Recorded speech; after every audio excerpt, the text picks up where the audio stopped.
मैंने भी अपनी बाहों को आर्यन की कमर के चारों ओर कस लिया था, पर जब मुझे ऐसा लगा कि आर्यन आगे भी कुछ करने की कोशिश कर सकता है तो मैंने उससे धीरे से कहा, आर्यन प्लीज दरवाजा बंद कर दो। मेरी बात सुनकर आर्यन हंसते हुए बोला, इस समय यहाँ कौन आएगा। मैंने धीरे से मुस्कुराते हुए कहा, फिर भी तुम दरवाजा बंद कर लो ना प्लीज। आर्यन ने मुझे छोड़ा और दरवाजा बंद करने चला गया। वापस आकर उसने फिर से मुझे अपने पास खींच लिया और जैसे वो मुझे अपनी बाहों में भरने लगा तो मैंने धीरे से कहा, आर्यन लाइट भी बंद कर लो प्लीज। और फिर हेलो दोस्तों, आज की इस रोमांचक कहानी में आप सभी का स्वागत है। काफी संगीत देर एक दूसरे में समा रहने के बाद जब सब कुछ हो गया तो मैंने तुरंत ही आर्यन को पीछे हटने के लिए कहा। मेरा दिल जोरों से धड़क रहा था और मेरी सांसें भी बेकाबू होती जा रही थी। मैंने जैसे तैसे खुद को संभाला और आर्यन को मेरे कमरे से बाहर जाने के लिए कहा। वो बिना कुछ कहे सर झुकाकर मेरे कमरे से बाहर चला गया। उसके जाते ही मैं कांपते हुए अपने बिस्तर से उठी और बाथरूम की तरफ चली गई। मेरा मन उलझन से भर चुका था। मैं यही सोच रही थी कि एक शादीशुदा औरत होते हुए भी मैंने ये क्या कर दिया। एक शादीशुदा औरत होते हुए भी मैंने किसी और के साथ संबंध बना लिए थे और वो भी मुझसे 10 साल छोटे लड़के से। ये सब सोचते हुए मेरा दिल बहुत जोरों से धड़क रहा था। मैं जैसे तैसे बस खुद को शांत करने की कोशिश कर रही थी। जो हुआ वो नहीं होना चाहिए था, लेकिन अब ऐसी परिस्थिति में मैं और कर भी क्या सकती थी। मैंने बाथरूम में खुद को साफ किया और खुद से एक वादा भी किया कि मैं अब से बहुत ही सतर्क संगीत रहूंगी। नहाने के बाद मैंने अपनी साड़ी पहनी, अपने बालों को ठीक किया और अपने बिस्तर पर जाकर लेट गई। पूरे दिन की थकान और उलझनों ने मुझे संगीत इस कदर थका दिया था कि मैं कब सो गई मुझे पता ही नहीं चला। रात के करीब 12 बजे हमारी मेन डोर की घंटी बजी। मैं हड़बड़ा कर उठी और घड़ी की तरफ देखा तो घड़ी में 12 बजे बज रही थी।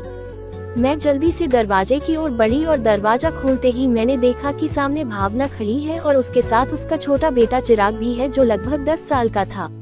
भावना दीदी, हमारी सब संगीत ठीक तो है ना।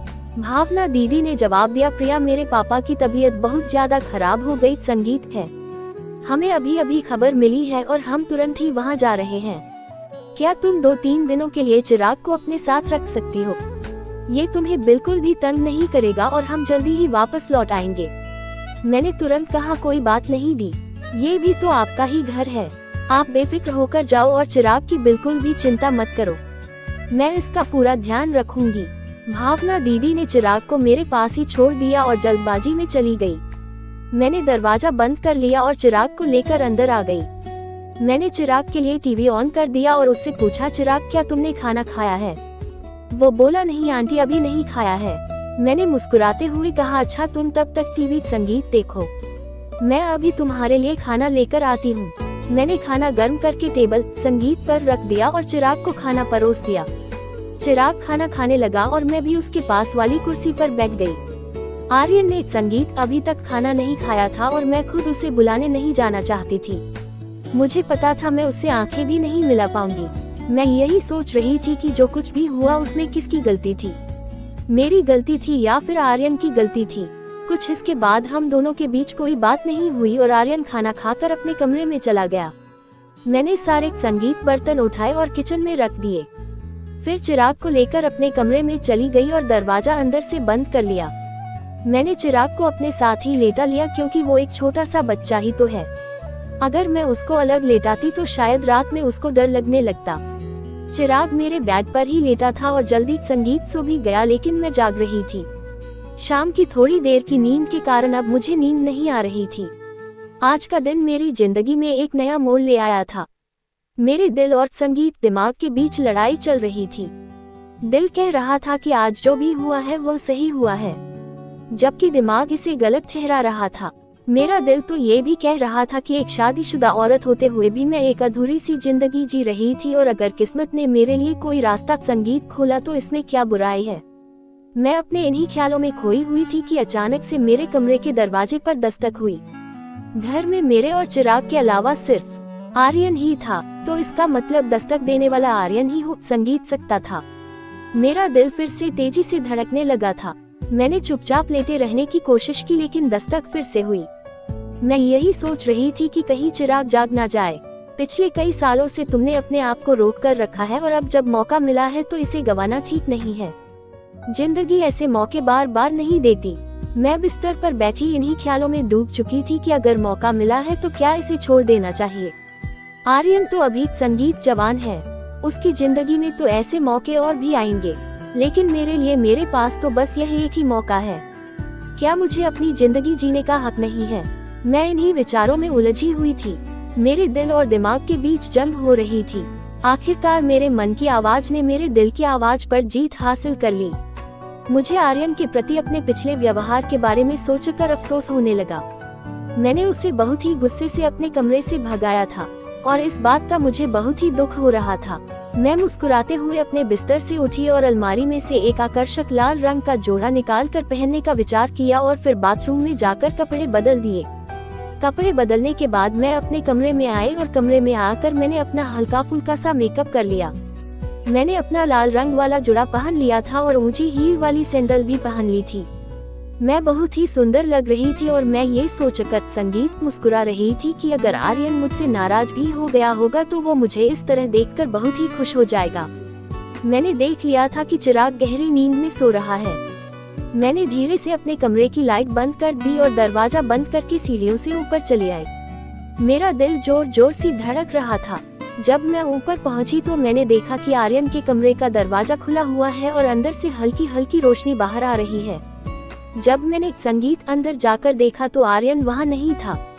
तब तक मुझे पीछे से किसी के कदमों की आहट सुनाई दी। जब मैंने मुड़कर देखा तो आर्यन ने मुझे अपनी बाहों में भर लिया था और उसकी नजदीकियों संगीत से मुझे एक अजीब सा सुकून महसूस हो रहा था। मैंने आर्यन के सीने में अपना चेहरा छुपा लिया और धीरे से बोली, आर्यन मुझे बहुत डर लग रहा है। मेरी यह बात सुनकर आर्यन ने मुझे और भी ज्यादा प्यार से अपनी बाहों में कस लिया और पूछा, डर किस बात का लग रहा है? मुझे उसकी बाहों में बहुत असहज महसूस हो रहा था, लेकिन एक अजीब सा आकर्षण भी महसूस हो रहा था। मैंने धीरे से कहा, कोई हमें देख न ले। आर्यन ने भी धीरे से कहा, यहाँ है ही कौन जो हमें देखेगा।